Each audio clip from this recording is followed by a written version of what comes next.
Hi, I'm Ugo, and you're watching Borough TV Extra.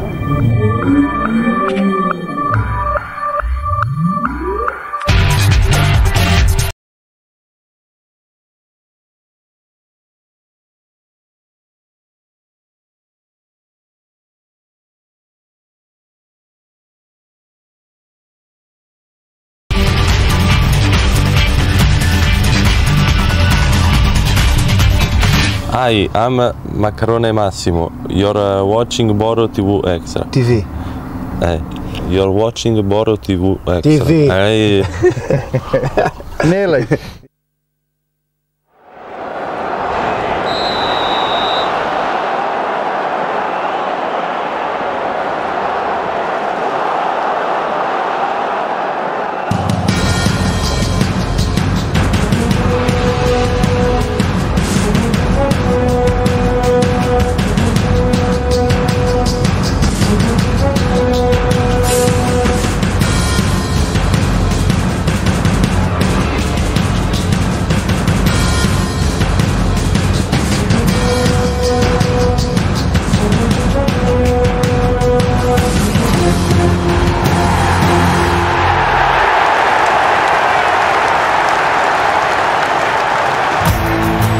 Steve McClaren began season 2002-2003 well aware that the second year in the hot seat is often far tougher than the first.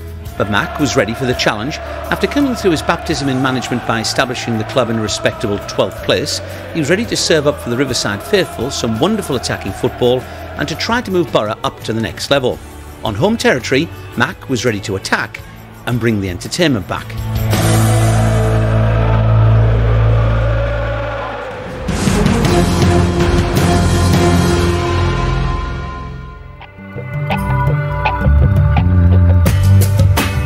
The story of Steve McClaren's second term begins with a hectic close season as the manager worked tirelessly to bring new faces to the club. Frank Cadre eagerly accepted the chance to make his loan spell into a permanent transfer as Borough paid Lawns £2.5 million for his services. But with the defence finalised, focus turned to the midfield and to the attack. Massimo Maccarone arrived as one of the rising young talents in Europe. The price paid to Empoli of £8.15 million was a club record. For the 22-year-old had already won his first cap for Italy and had been the jewel in the crown of their under-21 side that had defeated England in the European Championships. A gamble possibly, but the young striker was clearly a player with huge potential. In the midfield, George Boateng was signed as the natural successor to Paul Ince, and the Dutch international would prove to be a wise acquisition. McClaren then moved quickly as Jeremy's permanent transfer to Chelsea from Real Madrid stalled, and the boss brought the Cameroon international on a short-term contract. Jeremy had been capped more than 50 times for his country and had scored a terrific free kick against England before the World Cup. Jeremy was ready to make the Premiership sit up and take notice. The final piece in the manager's summer spending spree was perhaps the most dramatic of all, as the fans' #1 player of all time, Juninho, returned for his third spell at the Riverside. This time he was a World Cup winner and Teesside was ready to go samba crazy all over again. Jeremy delivers the cross and it comes through and the ball is in the net, and would you believe it? Everything now seemed set for success, but sadly in the final build-up game in Italy, tragedy was to strike as Juninho suffered the agony of a cruciate ligament injury that would condemn him to an operation and months of painful rehabilitation work. The Samba star was back, but he wouldn't shine at the Riverside for some time, and the pain went to the heart of Borough supporters everywhere. Nevertheless, the season was all set to start, and the players' focus turned immediately to the task of trying on a hot August afternoon to bring back something from the long trip to Southampton.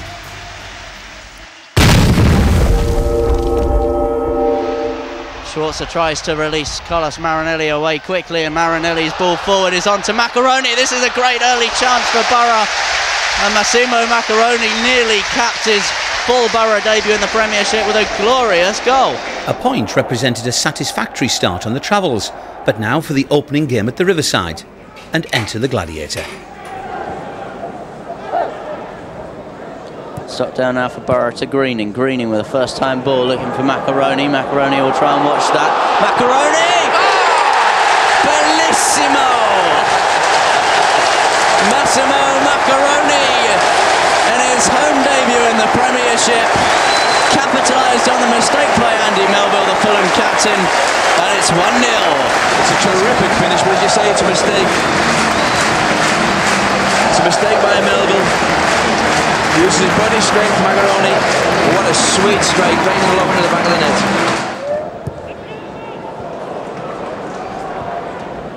Marinelli now for Borough. Plays the ball inside, and it was Jonathan Greening who just came in front of Massimo Macaroni. Greening's cross and Macaroni's header! And that is Borough's second, and it's Massimo Macaroni again. And Steve McClaren's investment is paying off. Boa Morte has Brevitt in support. Brevitt's cross, it comes across the face of the goal, and it's been put in the back of the net. And Fulham have scored. And Fulham now will try and look for something. It was Saha and away in the end, and there's another chance, and that's an equaliser. And would you believe it, the substitute Saba has pulled one back for Fulham. 2 games and 2 points. But what the manager wanted was a win, and the visit of Blackburn Rovers would provide the opportunity for a player who seemed to have lost his way to prove he could still do a job.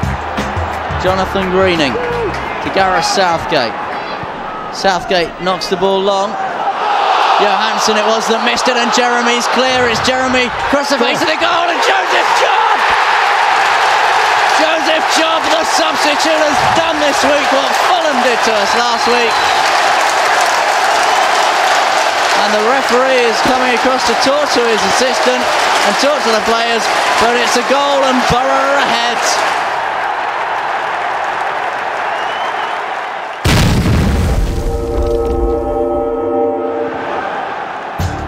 With the first win of the season secured, it was an unbeaten Borough that arrived at Old Trafford.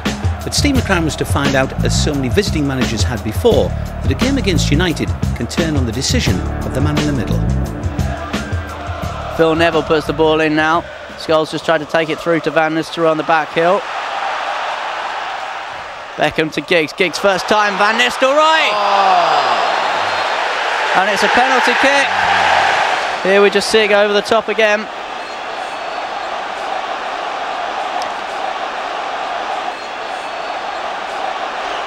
Van Nistelrooy against Schwarzer. No mistake, 1-0. There's no stopping that one. One thing about Van Nistelrooy, he does give it a hell of a thump when he takes the penalties. And I don't think there's a keeper in the world could have got anywhere near that one, right in the roof of the net.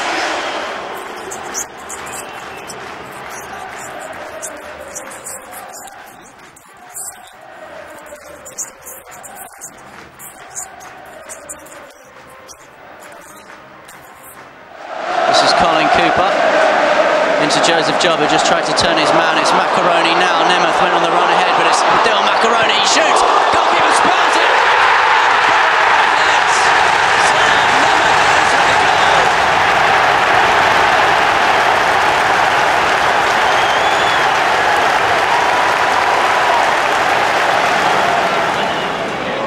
Jeremy and Kedru standing over it. Ehiyog looking for it. Flow back. It's Kedru that delivers. Macaroni.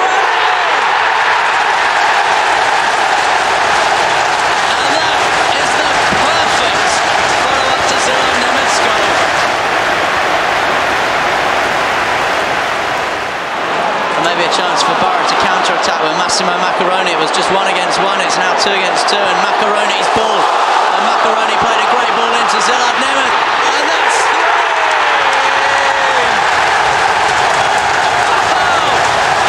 Zillard Nemeth, that's his second, and Borough at their third.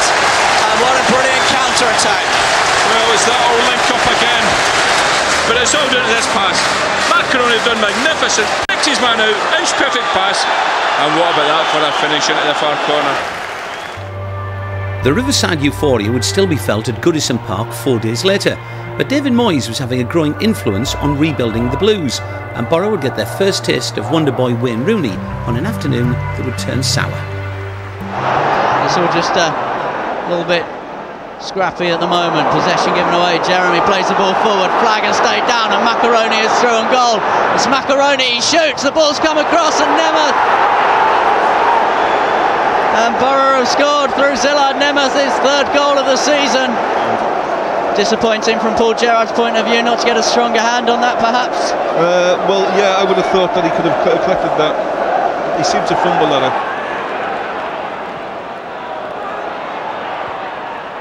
Maybe an opportunity. Rosicki's come off the post! And that's the equaliser from Kevin Campbell. They're not getting anything in the air. The Everton team are actually... The goal is in there by Kevin Campbell. It's Campbell's second, and Everton are ahead, just as we were saying.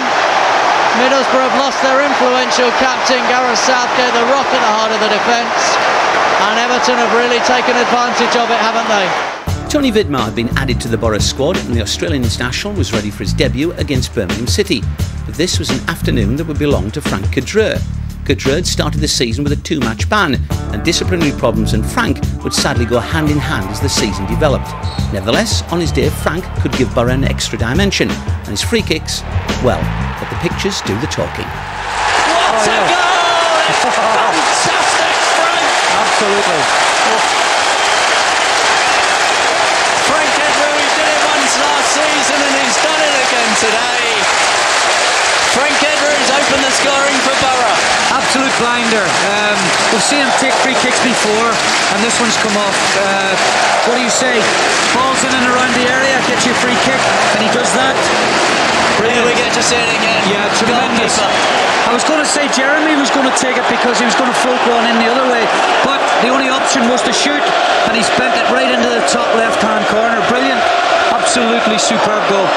Well, the fans here love French Frank, as they call him. They're certainly going to love him some more this afternoon. It's Frank Cadreur has opened the scoring. Steve McClaren stated at the start of the season that the campaign was all about setting higher standards, and the best illustration of the type of football the manager wants to see was set on a warm afternoon in North London as Borough soared to third place on the back of their best performance in over 25 years. Centre-forward Massimo Maccaroni added to his growing reputation with Borough's opener in a one-sided first half. And into the second period, Borough underlined their class as Cameroon international Jeremy scored his first goal in a red shirt. The visiting supporters could hardly believe it, as a ragged Spurs were brushed aside with arrogance, Massimo Maccaroni providing job with a chance to make it 3. Borough was simply that good.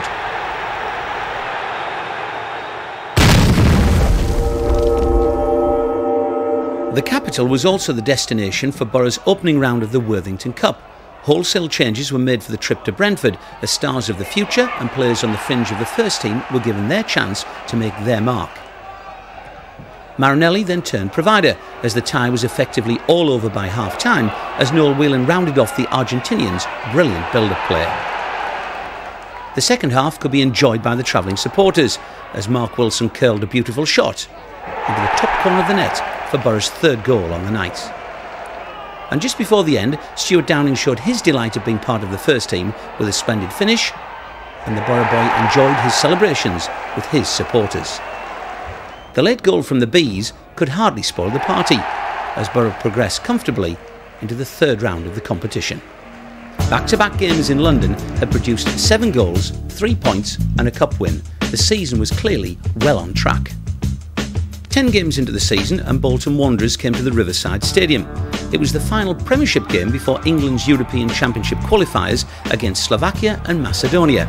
Sadly, Ugo Eyog, despite a string of fine performances for his club, wouldn't find favour with his country, but the popular central defender was ready to take out any pain he might have felt on the Wanderers. Cross comes in now, maybe a chance, and it's in the back of the net. It's Ugo Eyog who scored the goal, and Jussi Jääskeläinen couldn't keep it out. And that's the start that Borough have been threatening ever since kick-off. Yeah, great ball in from Jeremy with his right foot.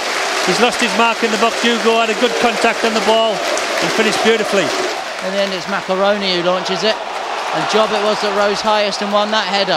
Boxic, an intelligent play. Flag has stayed down. And the flag has stayed down, and it's Jeremy now. He has both teams support, and it's 2-0. All the time in the world for Jeremy. He was composed. I thought he might just try and dribble it in. Great goal though.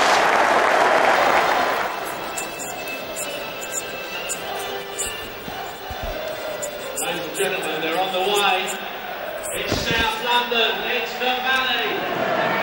I think he might be putting this one into one of the players maybe on the edge of the box. He does, just puts it over the wall and the header, and it's in the back of the net, and Mark Schwarzer is beaten, and Jason Yule it is that's opened the scoring for Charlton Athletic, his second goal of the season. That's bounced to Greening, who hits it. Jonathan Greening! Oh, it was a tremendous strike and a great save, Dean Kiley. Great save.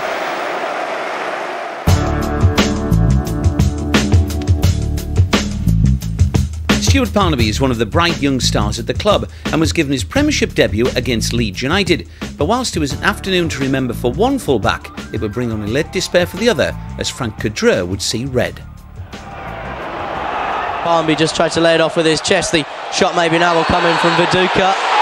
That's going to be a penalty kick. It's a penalty kick. And now maybe Mark Viduka, as the boos ring round the Riverside, has a chance to put Leeds United in an early lead. It's Viduka against Schwarzer.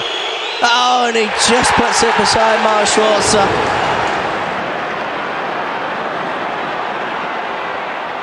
Maybe a chance now for Jeremy, as Jeremy's through and goal, and Joseph Job! That's the equaliser. Joseph Job with his third goal for Borough this season, and that's really what Borough have been threatening to do all game, isn't it? Lucic's making forward run now. He's found Kuehl. Kuehl's found Viduka, and Kuehl continued his run as well. This is a good chance, great save, Mark Schwarzer. And Lee Bowyer has put the ball in the back of the net. That's why it's difficult for anyone to break them down. Yeah, post comes through.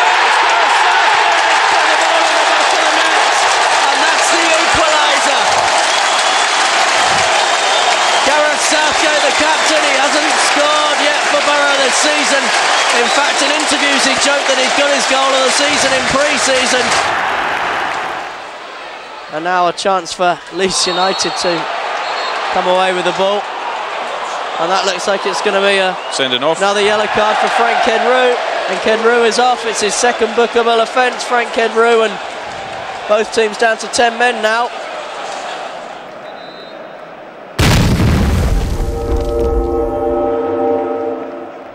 From a Yorkshire derby to a Tyne Tees derby, and Borough would leave St James's Park feeling that the key decisions hadn't gone their way.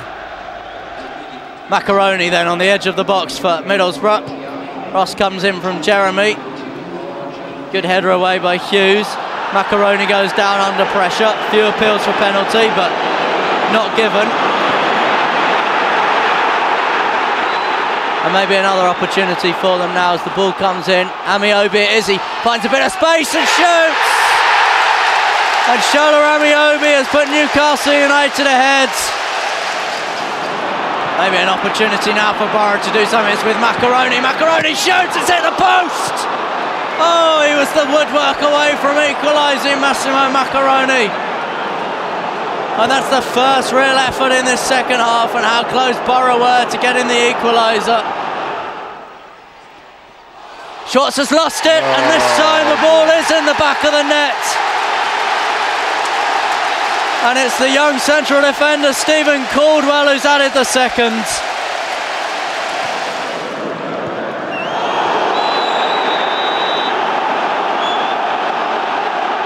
And it's going to be a red card for Frank Kedrue in his second successive game.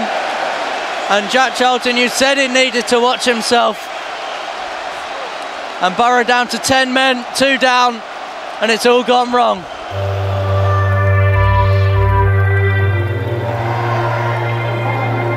The start to November was hectic for the Borough, and sandwiched in between Monday disappointment at Newcastle and a Saturday date with Liverpool was a Worthington Cup tie at Ipswich. As in round 2 at Brentford, Steve McClaren gives squad players their chance and handed a debut to the teenage starlet Andrew Davis. Unfortunately, Borough never got out of the blocks at Portman Road, and the first half was all one-way traffic towards Mark Crosley in the Borough goal. The tie was effectively settled in the opening 45 minutes, and the second period, frankly, was little better. Frank Cadreur did have the final word, but it was too little, too late, and the route to Cardiff in the Worthington Cup was over for this season. There was no time to dwell on cup heartache, as Liverpool arrived at the Riverside Stadium defending an unbeaten record in the Premiership. But this was to be a red-letter day for the captain. Disappointing cross. Nemeth plants the ball back in and the goalkeeper comes and he loses it. And the ball has ended up in the back of the net. And Gareth Southgate, I think it is, has put the ball in the net, and I think it's possibly been disallowed. Huh? Well, I think the referee is coming over to speak to his assistant. He's given it. Here the goalkeeper came, he lost it, and Gareth Southgate, who at this point in proceedings, I should point out, was 50-1 to be the first goal scorer, has put the ball in the back of the net. Next for a resurgent Borough was a trip to Stamford Bridge, but as so often in recent years, games against Chelsea would bring only heartache. This is Gudjonsson again, and he's found Zola. Zola, another great move, has found Babayaro in a bit of space. Babayaro through on Schwarzer.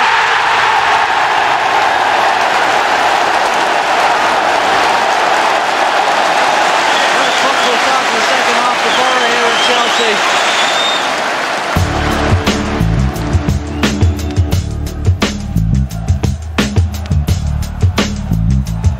Alan Boksic had suffered a disjointed season so far, with injuries and a lack of goals. But against the veteran Peter Schmeichel, this was to be Boksic's and Borough's day. Greening or Jeremy to be the one to deliver it. It's Jeremy that takes it. And it's a goal! It's over, I think the top on the scoring. And finally Borough put the ball past Peter Schmeichel. And all the talk of strikers, it's actually a centre-back who scored the goal.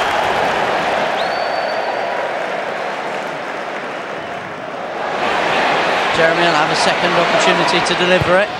Goes to the back. Alan Boksic with his first goal of the season, and it's 2 for Borough. Well, Alan Boksic has been desperate to score. You see how much it means to him and how much it means to the 30-odd thousand here at the Riverside. Yeah, what a great ball! It was a great ball. If you look at the replay, he's not being marked. It's very, very bad marking in the box by Man City, and he's on his own and he's picked a spot like Ekiok did. Horlock, I thought he was sizing up for a shot. Ball goes over the head of everyone, and Greening will have to do the defending now.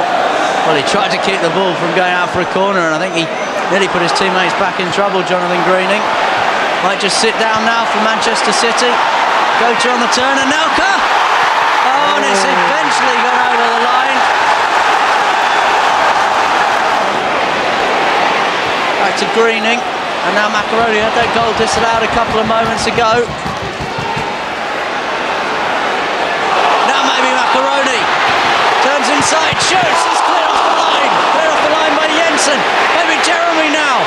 Jeremy hits it and smokes it up. Well, the persistence paid off, didn't it, for Middlesbrough in the end? Yeah, I think that's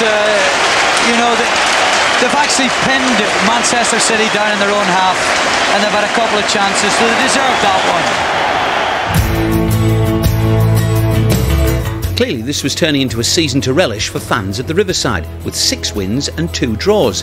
But on the travels there were problems that 90 minutes at the Hawthorns illustrated perfectly.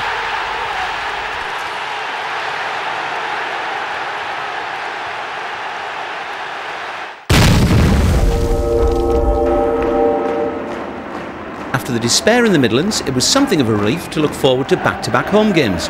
And first was the arrival of relegation-haunted West Ham United. Opportunity though for West Ham now on the attack with Joe Cole, and Cole's shot, and Joe Cole has scored the goal for West Ham United. And it's disastrous at the start of this second half. We were talking about Middlesbrough lifting their fans, but West Ham United have gone up the other end and lifted their own fans, and well, here we get to see it again, Jamie.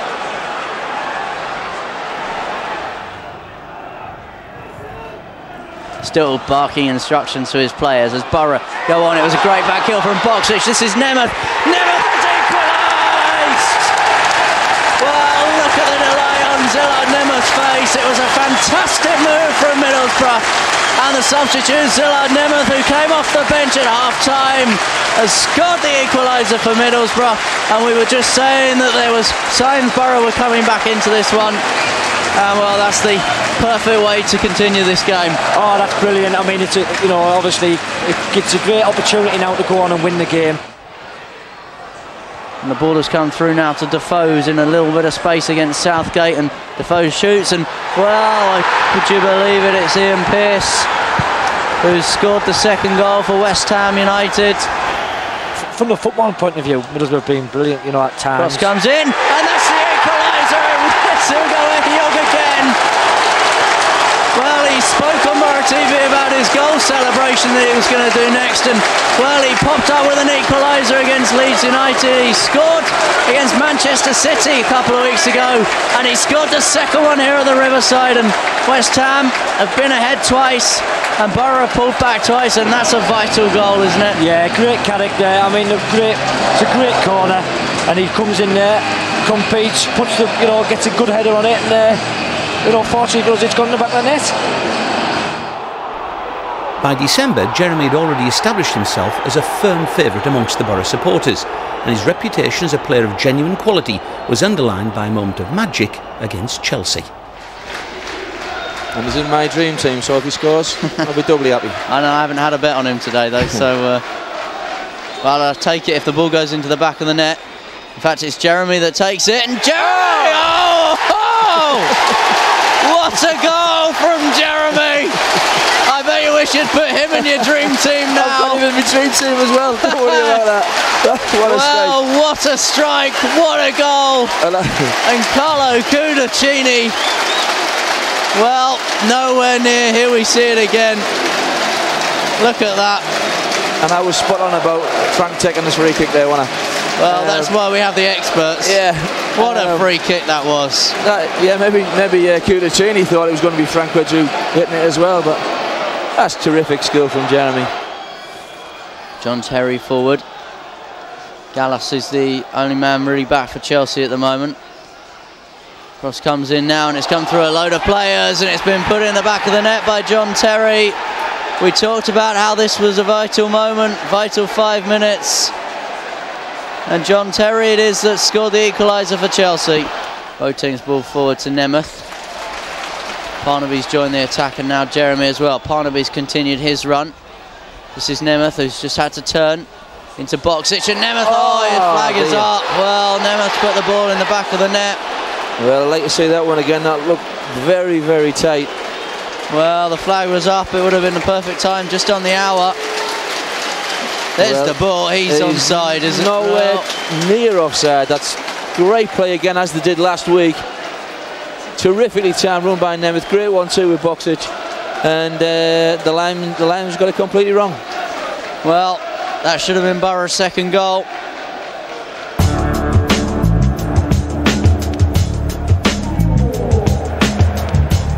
The halfway point of the season came at Highbury, with Borough travelling to North London in 9th place in the table and with 26 points.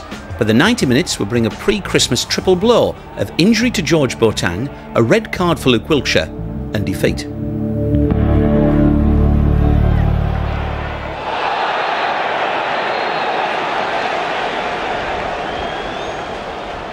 Well, going to be another booking now. This time it was a challenge by Luke Wiltshire, and here we'll get to see this one again. He'll be filling that one over his Christmas dinner. What a Christmas it is. Really looking forward to the Christmas on Borough TV. Chelsea last week, Arsenal this week, Manchester United on Boxing Day. Top 3 teams. Can't ask more than that as the cross comes in now, and it is in the back of the net, and it's Sol Campbell who's opened the scoring right on the stroke of half-time for Arsenal. Well, it was looking ominous, as we said. The goal did seem to be coming. Just a really bad time to concede, really. Let's hope he gets an opportunity on goal. Well, Luke Wiltshire's already been booked. Surely you can't send him off for that.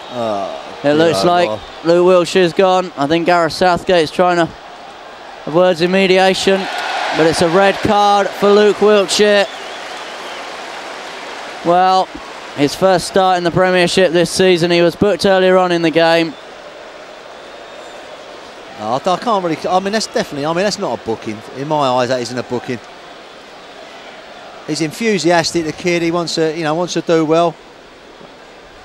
And he just basically jumps out of the way of the tackle. He hasn't really touched him.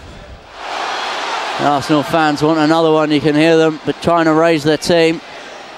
Henri's ball. Van Perez in space.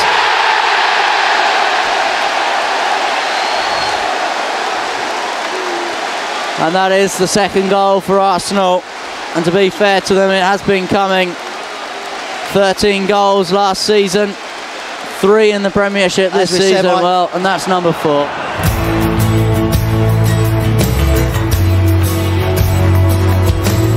The festive fixtures commenced with the arrival of Manchester United on Boxing Day, and in a season of some terrific Riverside displays, this was amongst the best.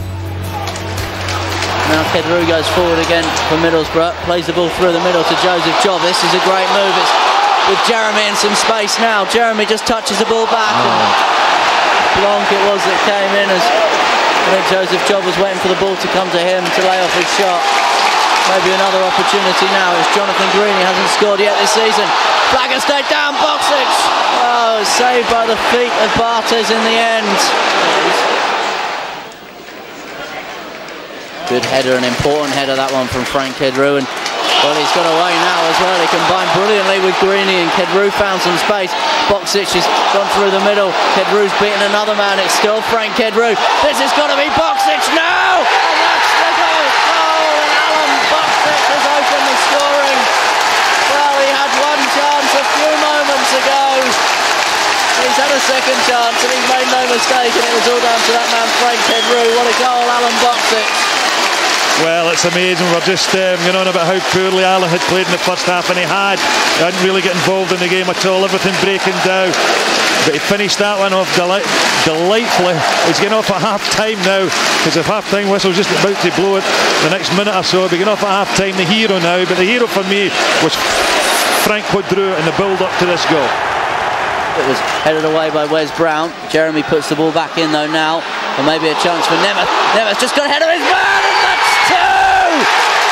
Unbelievable! Zellard Nemeth has scored a second right at the start of the second half. Wow, Zellard Nemeth, what a fantastic goal. He never gave up, and he went past Laurent Blanc. Well, you'd think they just conceded, judging by that reaction. This is terrific bit of play. The Nemeth, he does brilliantly here, controls it, he's back to goal, turns, leaves the defender stranded and smashes home that right foot shot. He really was. Oh yeah, he leaves the Schaefer dead there. You got to say bad defended, but full marks to Nemeth. He doesn't have whack this one and gives Bartes absolutely no chance. What a fantastic start to the second half for Middlesbrough. What a performance this has been. Steve McClaren's had exactly the right reaction he would have wanted from his players after the defeat against Arsenal. Ball by Kedru. Maybe there's a chance for 3 now with Boxic. Well, he tried to lob the goalkeeper. What a pass from Kedru. Fantastic diagonal pass.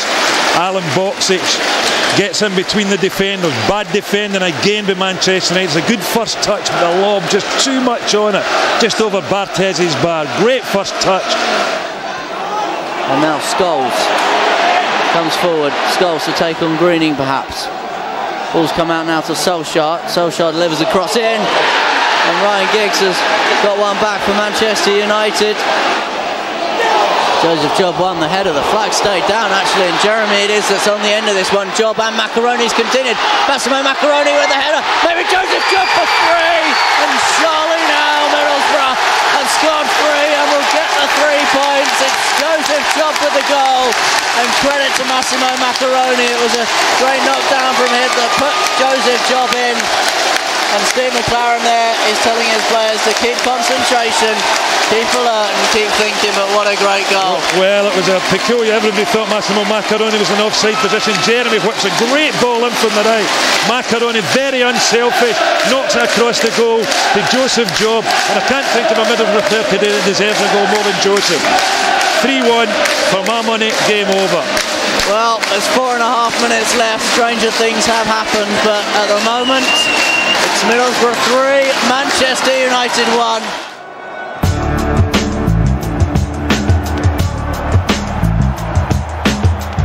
The final game of 2002 came at Villa Park, and in another bout of travel sickness, Borough would leave the Midlands pointless and failed to score for the 6th away game in a row. Gary's able to take that off Jonathan Greening. Now Angel, touch just let him down, but he has Dion Dublin in the middle. Gareth Barry's come forward as well. It comes to Dublin, and Dublin's able to hook the ball into the back of the net for Aston Villa, and it's an early lead on 10 minutes for the home side. Well, Borough had started brightly and forced the goalkeeper to make a save a few moments ago from Zillard Nemeth. But it's Dion Dublin who's scored 7 this season so far, and the former England international scores goal number 8. It's all come really from a loose ball from Frank Quadro into midfield to Jonathan Greening, which is misplaced. Pablo Angel's played it in, and Dion Dublin's got in between 2 defenders. They've got a strange contact on the ball, which has just looped it over Mark Swartzer. Been quite fortunate. Might have been an OG actually. Mark Wilson, I think it was, coming back. Yeah, looked like it. Stuart Parnaby just needs to be alert here, watching the run of Barry and Samuel. And now Mark Wilson is... Well, Mark Wilson's already been booked in this game. And I think this is going to be a red card. You are joking. Can you believe that? Can you believe that? A red card for Mark Wilson for the challenge. He's having a laugh. Well, the Borough players can't believe the decision. Mark Wilson can't believe the decision. But Middlesbrough are down to 10 men.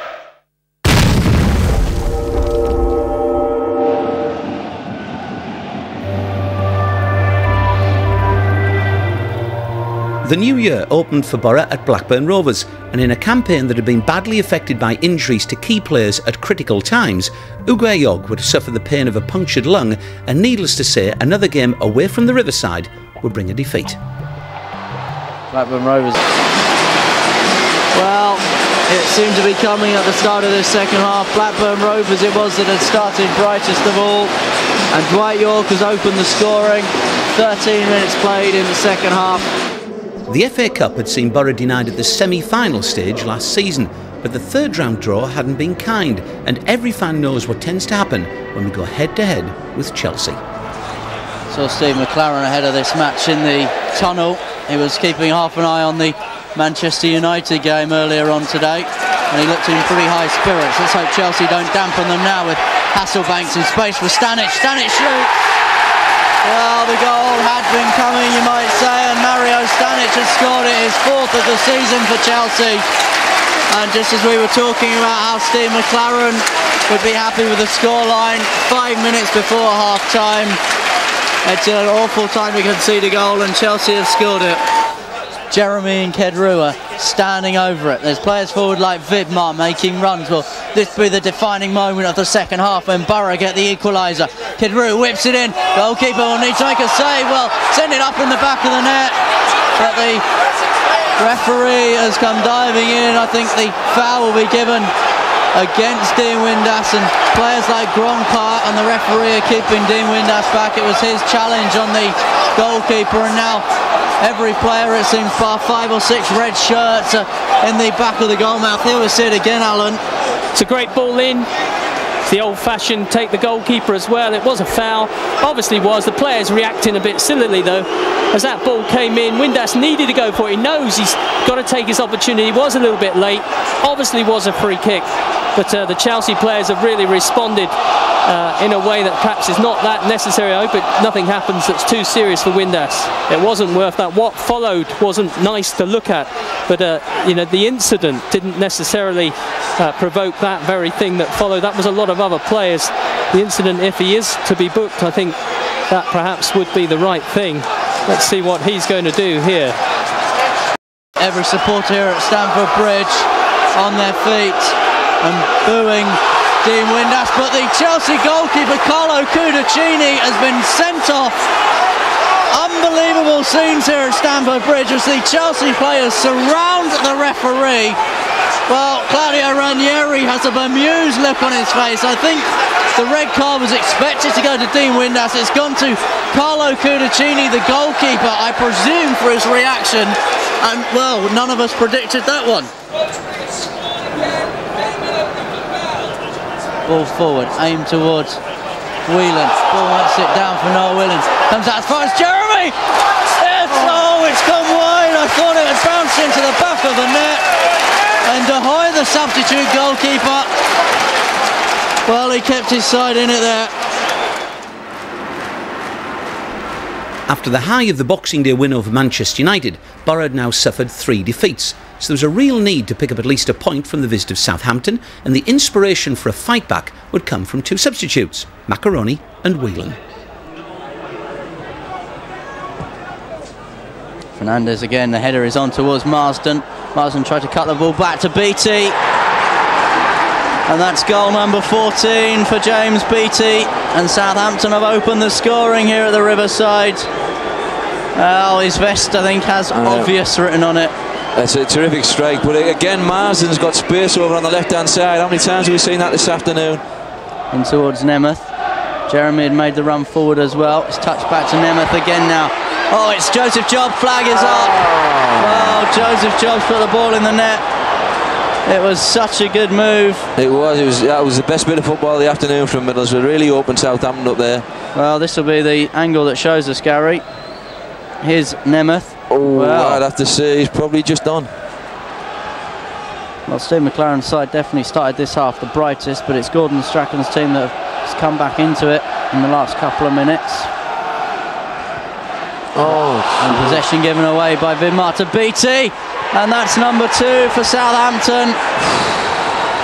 Well, it was an awful mistake from Tony Vidmar. He holds his head in his hands at the moment.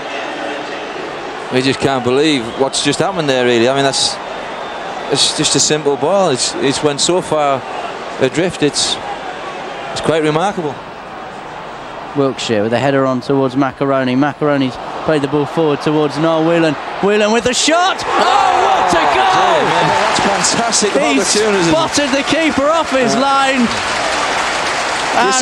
You saw him look up. He saw what he was going to do. As soon as he looked up, he's seen the keeper off his line. He's connected with it absolutely perfectly, and it's flew in the back of the net. I mean, that's what he's capable of now. You see him just check the keeper. Greening finds Wiltshire, and Greening made his run forward then. Wiltshire plays that into Macaroni. Macaroni's just trying to turn. Macaroni in the end finds Kid Ruin. Maybe Wiltshire in some space. Wiltshire goes down. Is it a penalty? It is! Well, the last time Borough got a penalty kick, it was against Southampton at the Riverside. That was 50-odd games ago, and it's another penalty. Everyone in the Riverside, except the Southampton fans, will try and blow this one into the net. He does it! Massimo Macaroni scored the equaliser for Borough, and Massimo Macaroni is back on the score sheet at the Riverside as well. He's waited a long time for the goal, but now it's come, and Borough right back in this game. Antinimi was beaten, dived the wrong way, and that's great for Massimo. It is. It's got to be great confidence for the lad to get back on the goal sheet. The terrific Noel Whelan goal should have provided the lift for Borough to conquer the travel sickness at Fulham, but sadly for the travelling army, the script was becoming all too familiar. Right play. Another chance maybe now for Davis if he can just get ahead of Southgate. And Sean Davis has opened the scoring here at Loftus Road with 7 minutes to go to half-time. It's the last thing Borough wanted, but that was the best bit of play in the whole game. Great move, up, back and in for the midfield runner. Good finish. Deep into January, and Borough still possessed the only unbeaten home record in the top flight. But with captain Gareth Southgate sidelined by flu, it was Borough who were caught cold against the Villa. Kid Rue underneath that one and wins it again, but only as far as Vassell. Vassell continues to go, and still to Raj Vassell.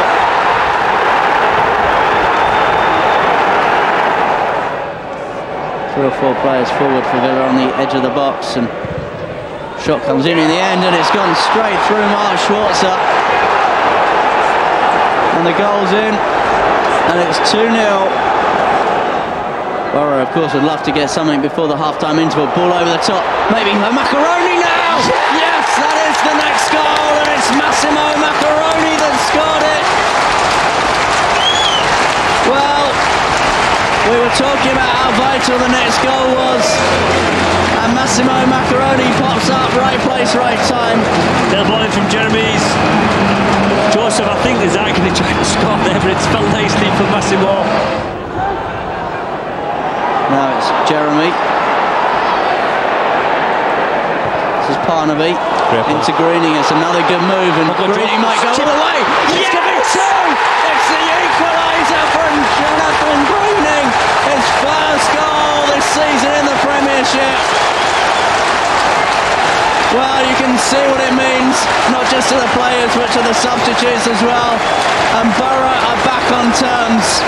And I can tell you, Sir Bobby Robson is somewhere in the crowd this evening watching this one, with interest, I'm sure. And don't forget Liverpool at Anfield, coming up on Borough TV Extra very shortly as well, as the cross comes in. It's away by Jeremy, only as far as Hitzelsberger. Well, it might come now to Gareth Barry. Barnaby's having to come across and chase, and it's J. Lloyd Samuel, in fact, who's made the run forward for Villa now, and Samuel's cut the ball right across the face of the goal, and that's number 4, and it's Darius Vassell again. Oh, it's another goal, and it's Dion Dublin this time. After the Aston Villa defeat, there was a real need to inject some new blood into the squad. With the time rapidly running out before the January transfer window closed, the manager had to work quickly, and in a triple swoop, Michael Ricketts, Malcolm Christie and Chris Riggott all put pen to paper for a delighted Steve McClaren. I always said all along, even in January, that we're always looking to improve our squad, and the same, I know Keith won't like hearing this now, especially with these 3 sat here, but we're always looking to improve, and come the summer there'll be no different.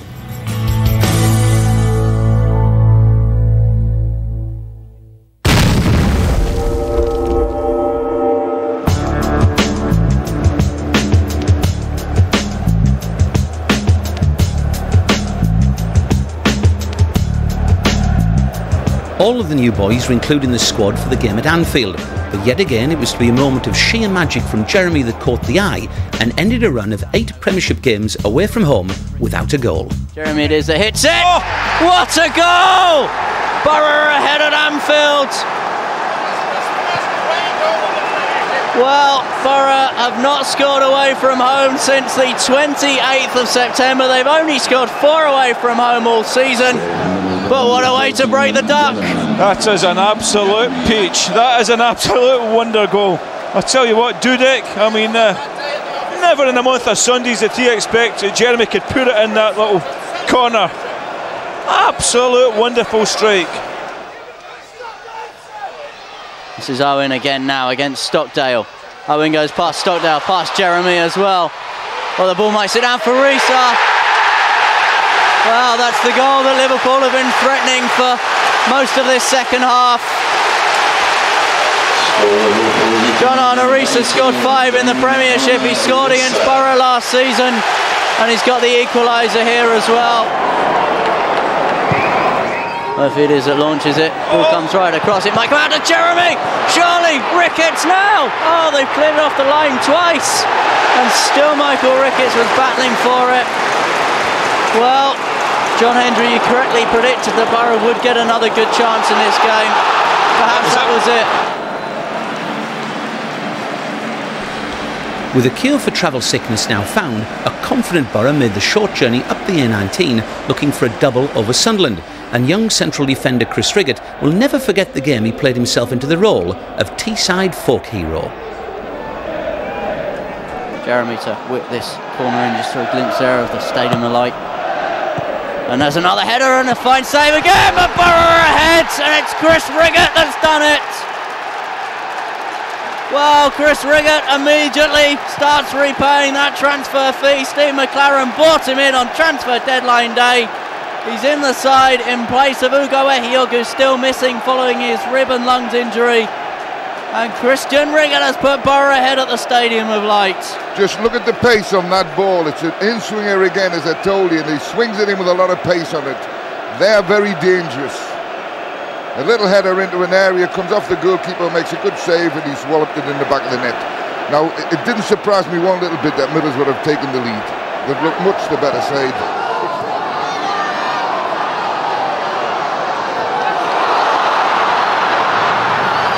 This might sit down now for Greeny, who puts the ball back in. This could be Michael Ricketts. It's come off the post and it's in the net. Oh, would you believe it? Christian Ricketts scored a second, and Middlesbrough have scored a second as well. And this is the dream start for Borough at the Stadium of Light. They came off the post. So much room, so many. Absolutely. There's nothing there at Sunderland at the back. They're blaming the goalkeeper, who had absolutely nothing to do with it. Here we see it again, Jack. Just look at the times that Sunderland might have had a player there and didn't get rid of it. Hit the post, come off it, come out to somebody else. And Southgate it was, it hit the post, and Riggett who put it in the back of the net after. I thought Ricketts should have gone for the header in the first place, but he didn't. He decided to control it and got away with it. But look at him here. This is a great chance. Southgate there. Riggett with the defensive head up. And this is Phillips. Phillips just trying to go himself, and Phillips gets a shot. And Kevin Phillips, we were talking about his goal-scoring record. I was about to say that's the first time that Middlesbrough have allowed Kevin Phillips to turn and run at the goals. And he just showed what he can do if you do that. Mark Cousy, our referee, gave the free kick this time against Kevin Phillips. Well, maybe a chance now for Malcolm Christie. This could be 3 for Borough. It is. And Middlesbrough right back in front now. Sunderland, having done all the hard work and pulled the game back around, has seen Malcolm Christie score his first goal in a Borough shirt in his second appearance. It's all about the new boys for Steve McClaren. Well, we thought Sunderland were getting back into it. Yeah. It's changed it again, hasn't it? Oh yeah.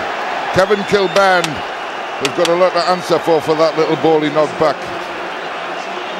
I mean, this is, you don't expect him to miss him from there.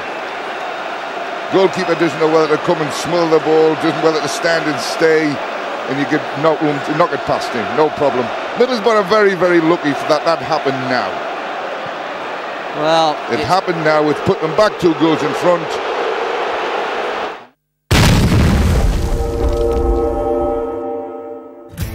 The biggest blow of the season had been losing Juninho to injury just before the campaign began. But the Samba star had worked tirelessly at regaining his fitness, and on an emotional March afternoon at the Riverside, Juninho was ready to announce that he was back. David Weir gets a vital foot in there. Cleared by Unsworth, and well, the ball was over the head of Stuart Parnamy, and Rosinski's gone away, and he's got away now from Chris Riggett, and Rosinski has some space to attack, and it's behind Kevin Campbell, and Steve Watson it is. And Steve Watson it is that's opened the scoring. Well, he scored 4 in the Premiership already this season. That's goal number 5, and it delights the 3,000 travelling away fans. And really that goal was all about the work of Thomas Rosinski. It's Everton that are creating more opportunities now. He's went past Quedry far too easily there. Maybe Borough can do something here. It's with George Boateng again. He has Macaroni and he has Ricketts as well. This is Ricketts. Macaroni in some space now if he can get it across.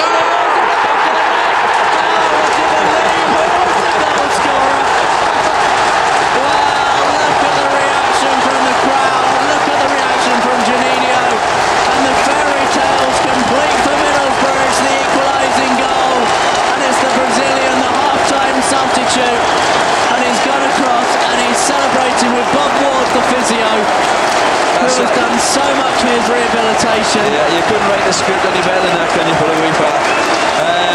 First time we really opened up the Everton defence. Great ball in, whether he's meant to hit a shot or across Macaroni. We talked about players getting on the back stick. Juninho's just done that, finishes it off well, and what a welcome back to the little fella. Well, great touch as well, wasn't it, to come straight over to the physio, Bob Ward, because Bob's done so much work in the last 6 months. When you've had what is a career-threatening injury like a cruciate ligament, you've got to have the total trust in your physio. The new signings and the return of Juninho had been just the tonic Borough needed to give them a lift. And now for one of those special Riverside nights, as the highest crowd of the season, 34,814, would thrill to taking 3 points off title-chasing Newcastle United. Macaroni gets the ball out wide to Kedru now. Will this be the cross that leads to the first goal? It's a free header and it's in the back of the net. Borough are ahead, and it's Jeremy. That's the first time Newcastle have been defended in the correct way. They're back 4 miles away from the guy that headed the ball. Well, it was Jeremy, sorry, in the end. Look, you watch your Jeremy, he comes in here into a space. Nobody goes and picks him up at all. Well, it was Jeremy who just got in ahead of Michael Ricketts there. Both were in the middle, and it's Jeremy that's put the ball in the back of the net, and Borough are ahead at the Riverside. The games could hardly come quick enough for the Borough, and it was yet another derby, this time destination Elland Road, and a ground that has bitter memories for Juninho, as it was at Leeds in 1997 that he shed tears at Borough's relegation. But that memory was banished in a terrific away day display.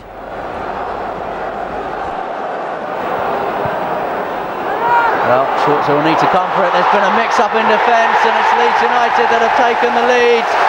And it's Mark Viduka that's opened the scoring. And Borough, that are usually so solid at the back, have capitulated in front of their own goal. This is Boateng. He's urging his teammates forward. He's aimed that one towards Macaroni. If the Italian can get on the end of it, he goes down. And that's going to be a penalty kick. It's a yellow card in the end, and Borough it is that have a penalty kick and a great opportunity now to equalise. Oh, that was the point I stressed. This Here we see it again. There'll be goals and chances in this, and that all came from the long ball. Macaroni, he's got the legs of Radaby, he's got the pace, and that's a stone wall penalty. Well, Massimo Macaroni scored a penalty against Southampton at the Riverside this season. He scored one at Elland Road to bring Borough back into this game. It's one apiece after 35 minutes, and Massimo Macaroni, with his 7th goal of his first Premiership season, has put Borough back on terms. And now maybe a last break for Borough. Red shirts getting forward in numbers now. Greening with Murphy outside of him. Macaroni and Christie have gone through the middle. Where will Jonathan Greening aim this one towards? Greening has 2 white shirts around him. He's picked out Juninho. Juninho with a strike. Fantastic strike that's done it, and it's sent the away fans into raptures. And Juninho has done it again. That's why Steve McClaren brought him back for a 3rd spell. What a goal! Well, we've saw some wonderful strikes this season, but I tell you what, nothing beats that. That is an absolute peach. Just look at it. Paul Robinson never even sniffed it. He just catches it so sweet, and then it's in off the far post. And I tell you what, no keeper in the land would have saved that one. Absolute inch perfect. Greening has no one outside of him. Boateng's arriving now. Macaroni touches it back to Greening. And now Jeremy looks up, tries the chip. Oh, it's another one. It's number 3. And it is a fantastic goal from Jeremy. He's scored 7 this season now, and it's another sensational goal from the Cameroon international. You beauty, that was an absolute peach, and Steve McClaren will be absolutely delighted with that one. Well, he spotted the goalkeeper off the line. Jeremy only scores great goals. That's top draw. Well, as the ball came to him here, it's gone in his left foot, and you think he's not going to have a pop with his bad foot, but I tell you what, he's just picked that one out there. Absolute peach. Well, Steve McClaren, no chance whatsoever. Open contract talks with the Cameroon international this week to try and keep him at the club at the end of the season.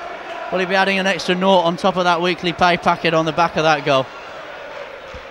Eric Bakker has Mills outside of him. Ocon's there as well. It was Mills he picked out in the end. Cross comes in, aimed towards Smith. Smith and Cooper rose together. Cooper did exceptionally well. Still though, Leeds United chance with Milner. Schwartz has lost it, and this could be number 2 for Leeds. It's Viduka as well.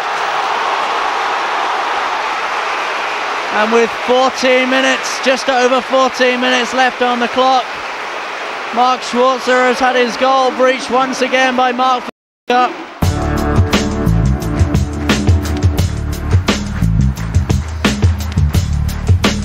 Eight games to play, and the fans had dreams of making a late charge up the table after a run of 3 wins from 4 matches. But Charlton would make life difficult at the Riverside, and Borough would be grateful for a rescue act from Malcolm Christie. Real chance for Johansson now. And Johansson has opened the scoring. Lisby gave a warning earlier on with his pace, and it's him who's made the goal. They've caught him on the break. He's had a run at the Charlton defence, and it's, to be fair, it's a great little threaded pass through the defence there for Johansson to latch onto. Jeremy launches it in. It's got the crossbar. Well, it came off the crossbar in the end, but everyone was expecting it to be launched towards someone. Another opportunity comes out to Boateng. Now maybe Greening. A bit slow to react there, the goalkeeper, I thought. Good free kick. Cooper's over on the far-hand touchline, picks out Greening. Good cross needed, maybe. Ricketts in the middle, so's Christie. Cooper it is that launches it. Ricketts in might fall to now. Juninho! Oh, great save, Kylie Juninho at the second attempt. And a double save from Dean Kylie, denies the Brazilian. Good play there, good build-up, good cross. Christie got himself in a terrific position. He's come out, Juninho's lashed it. He's hit it too well, really. Ricketts has picked out Kedru again. Kedru's ball in, and there it is in the back of the net. Malcolm Christie will claim it. It was a good near post cross, and Malcolm Christie's added his second goal in a Borough shirt. A hint maybe that Richard Rufus got a touch as well, but that's the equaliser, and it's all bit deserved for Borough. Absolutely. The key was, as I said up in the first half, the fullbacks getting forward. Quedru's got forward there, got to run about the edge of the box, crossed it in early to the near post, and I think I said goal before as the ball left his foot, because you could see it was going to get round the back of the defence. There he goes. Christie gets across the front, as a good goal scorer would. They're appealing for offside. Can't see it. Good goal. There's their good position for a fullback. Once he's bent it round there, Christie's a yard up and he's in. Good goal. The season now moved into April, and it was time to welcome another Brazilian, as Dorival made his first start in a comfortable win over West Bromwich Albion. Now Kedru again. Good ball that from Kedru. Job does really well. Now Christie has a little bit of space as well. Christie tries to turn one, beats two, has the shot, and Malcolm Christie has scored the opening goal of the game. And what a fantastic individual goal it was from Malcolm Christie. His third in a Middlesbrough shirt. Well, that was a top draw goal again, wasn't it? Absolute wonderful piece of finishing there by Malcolm Christie. I mean, as the ball came into the box, I thought he was going to lay it off for a third time, but he didn't. He thought, this is my chance, this will be my goal. I mean, job done well initially, just to hold the ball up down the wing here. And as the ball came into the box, I mean, wonderful skill, beat two men, and you thought he was going to lay it off, but what about that? He's just completely wrong-footed Russell Holt in the goal there. And the goalkeeper had no chance whatsoever. Just come back in himself. It's like a little reverse pass into the bottom corner of the goal net. Absolute clinical finishing that is. Well, wonderful skill, wonderful finishing. Nice interplay, nice passing. Cross does come in towards Job. Job tried the shot, might touch it back to Jeremy. He might still fall for someone now. It's Joseph Job. Holt's had to punch. And Jeremy's put the ball back across. Juninho! Well, it hit the crossbar.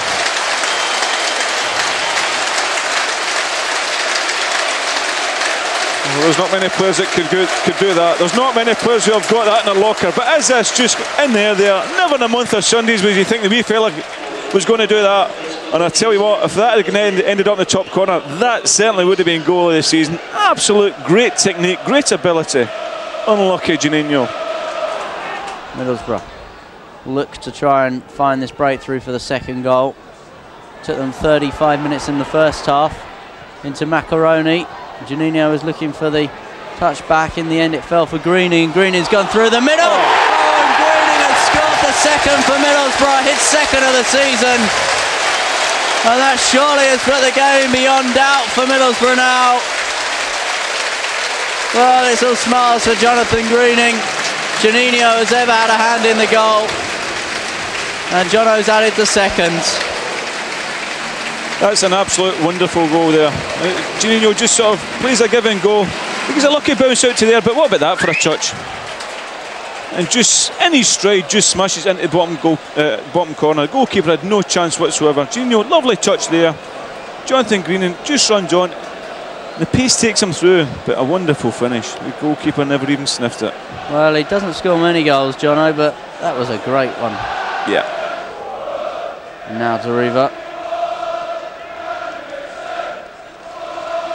Now Nemeth's gone through now, and there's a chance for the Slovakian. He's got the pace. Surely Nemeth must make it 3.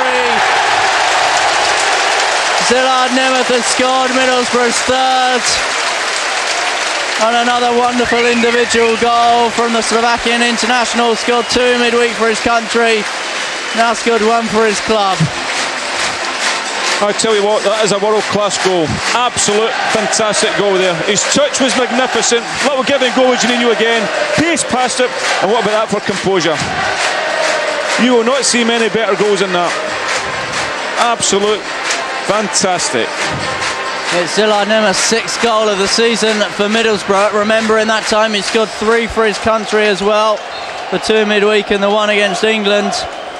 But that was... Well, look at that. That was absolutely fantastic there. Borough made their final visit to Main Road before Manchester City moved to their new stadium on April the 12th. And after 90 hard-fought minutes, the unbeaten run would stretch to 8 games. Jeremy picked up an injury against Manchester City that would rule him out for the rest of the season, and his ability to produce some inspiration would be sadly missed against Arsenal. Borough keeping possession here. It's Cooper.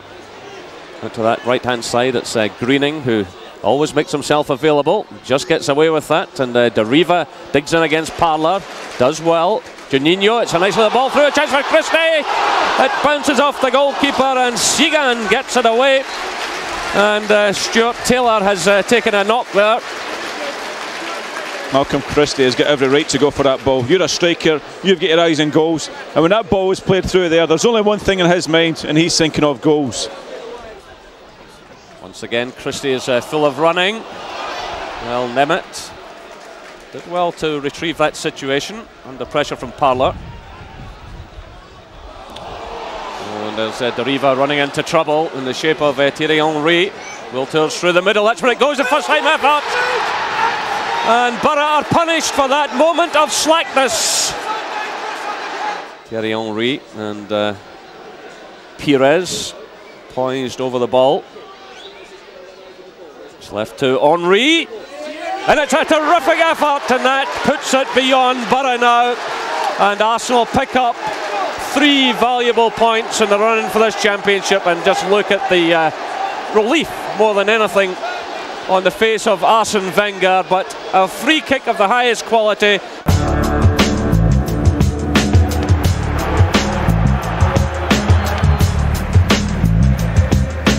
The hectic Easter programme left little time to dwell on the defeat by the Gunners, as on Bank Holiday Monday it was destination Upton Park.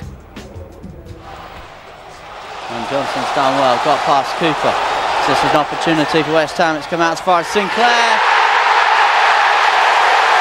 Well, that's the goal that West Ham United perhaps have deserved.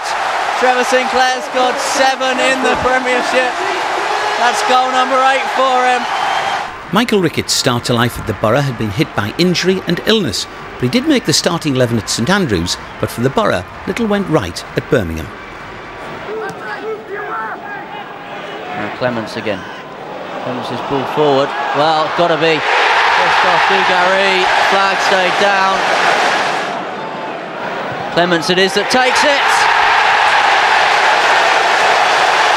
Birmingham City have their 2nd goal.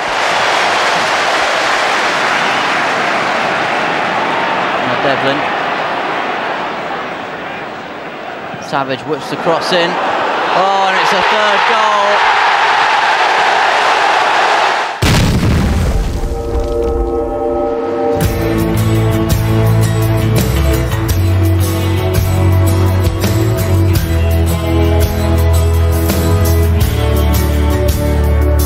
Time now for the final home game of the season, and what better way to sign off than with a 5-star display against Spurs.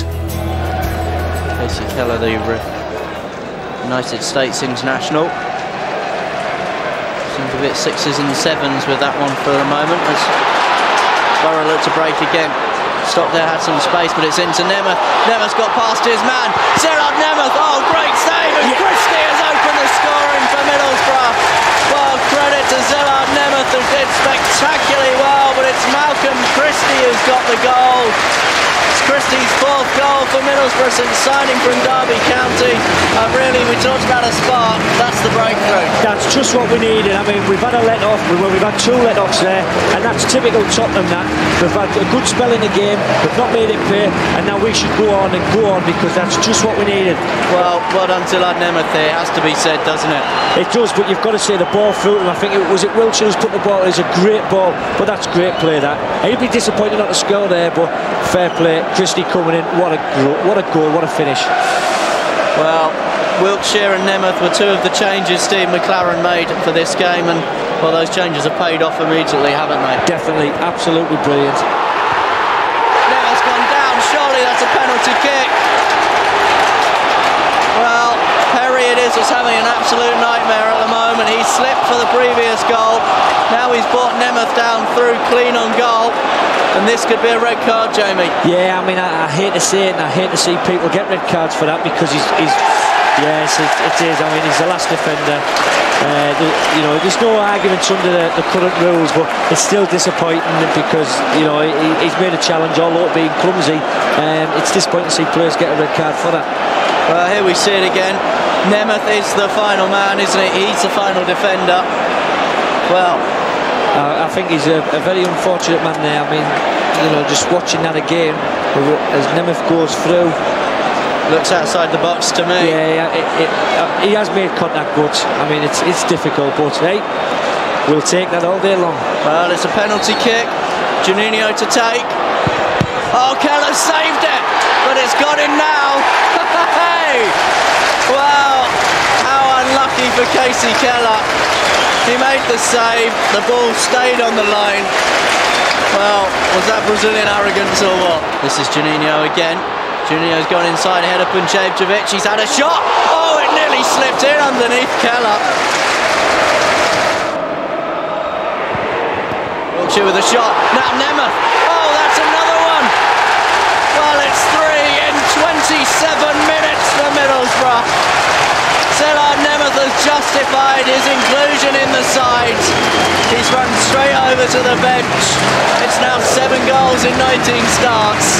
That is unbelievable. You just look there now, you look at the Tottenham players and they're demoralised. That is unbelievable. They're completely just folded. I mean, it's unbelievable to see a professional team just fold in such a way.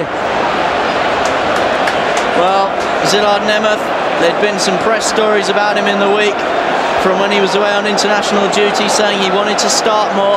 He's certainly done the right thing today. Had a magnificent hand in the first. King struggling to control that one. Nemeth it is that's going to play Macaroni, and flag has stayed down. Macaroni! Oh, it's number 4 for Middlesbrough. And Massimo Macaroni's only been on the pitch 5 minutes. And he's scored his 8th goal of the season. He's leading goal scorer for Borough. Well, we have started the second half much like we ended the first, Jamie. Yeah, absolutely brilliant. Again, Tottenham all over at the back, taking chances, very sloppy defending, but fair play. Nemeth there, he's won the ball and he's unselfishly, he's put Macaroni in. What a great finish. I mean, that's superb for Macaroni. Well, if Steve McClaren and the chairman and the chief executive wanted a nice way to send their fans off to the summer, this has certainly been the afternoon for it, hasn't Absolutely brilliant. I mean, you talk about wanting a convincing performance at home. This has been brilliant. This will be one that lifts the fans. Massimo Macaroni there, linking up well with Zillard Nemeth. Credit again to the Slovakian, and an excellent finish by the Italian. It's a Tottenham free kick. Nonetheless, chance for them maybe to restore a certain amount of parity back into the scoreline. King leaves it, comes in, and it's in the top corner, and it's a fantastic goal in the end. Jamie Redknapp has scored the goal that's put Tottenham back at 4-1. The game you'll see on Borough TV Extra on Monday night at 6:15, of course, if they are to stay in the Premiership next season, so it should be another cracker next week. This is Juninho again, ball through to Macaroni. Macaroni has made it 5. Flag has stayed down. There was a couple of anxious looks to the linesman, but it's 5-1. moonwalking Macaroni as well there. Yeah, I mean, it's 5-1, and where's it going to end? Is it 6? Is it 7? Is it 8? Tottenham are absolutely shocking. Massimo Macaroni's 9th goal this season for Middlesbrough. I mean, that's not taken away from Middlesbrough, because the football Middlesbrough have played, and the quality of the movement and the position and the finishing has been superb. Well, Massimo Macaroni has scored his second. It'd be great for the Italians to get a hat-trick here this afternoon. And I think while you're seeing the replays of Massimo Macaroni, Steve McClaren's lining up a substitution. I think young Stuart Downing could be getting a bit of a run out in this one. Great, well-taken goal by Massimo. So bad for Tottenham, I'm sure you will. Straighty, he just lashed out, I think. Yeah, I'm sure Nuno's ball into Macaroni again. Macaroni's toe poked it just past the post. But I thought the Italian was on for his hat-trick. There's just a minute to be played at the end of this game, a minute of stoppage time. How close was this, Jamie? Great run, great ball, and he's just poked it there, but just the wrong side of the goal. But again, you've got to say, Tottenham, I've never seen such a poor Premiership outfit. The curtain fell on season 2002-2003 at the Reebok Stadium, as Bolton Wanderers were fighting for survival, and they would stay in the top flight with a win. But at least Michael Ricketts gave Borough hope of what might come next time around with his first goal in a red shirt.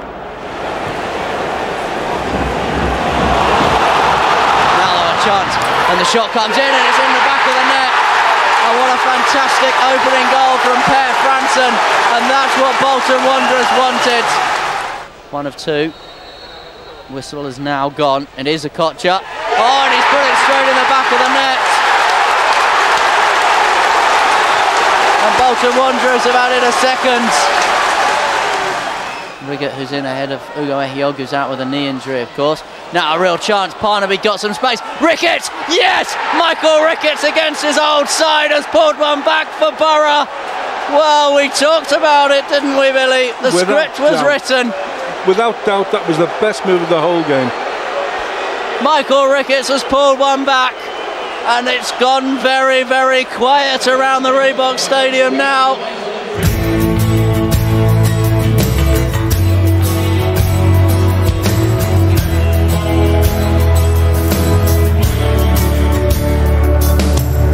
So a season of progress for the Borough, with entertainment back at the Riverside and some thrilling wins over Manchester United, Liverpool and Newcastle, and a final place of 11th with 49 points. Stuart Parnaby picked up the Young Player of the Year award after establishing himself at right back, and Jonathan Greening crowned a terrific season by being named as the Player of the Year and getting an England call-up. New signings have all had a chance to settle in, and with Juninho back to full fitness, there's a great deal of optimism that next season, the third of Steve McClaren's reign, might just be the one to produce some silverware. The Riverside, in August 2003, could be a very special place to be.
Mugo. Enjoy watching Borough TV Extra.